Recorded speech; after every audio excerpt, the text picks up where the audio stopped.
Welcome to Taiwan community. The following is a tutorial on how to withdraw cash with Binance. Step 1. Log in Binance app and click Wallet, Sport, Cash Withdrawal. 2. Select the cryptocurrency you want to withdraw, taking BNB as an example, then click Save via Cryptocurrency Network. Step 3. Paste the withdrawal address and select the network. Please select the network carefully and ensure that the network selected is consistent with the network of the withdrawal platform.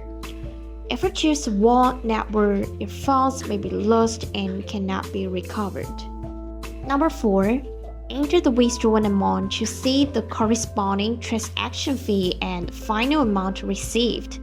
You can select the wallet from which you want to withdraw cash by clicking on Cash and Funds Wallet.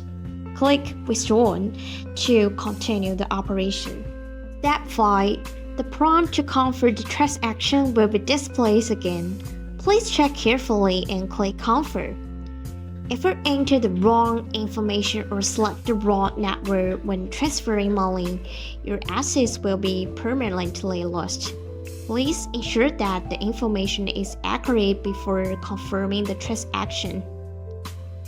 Step 6. Please use a two-factor authentication device to verify transactions. After the withdrawal request is confirmed, please wait patiently for the transfer to be completed. This is Taiwan Blockchain Community. Welcome to subscribe and join us.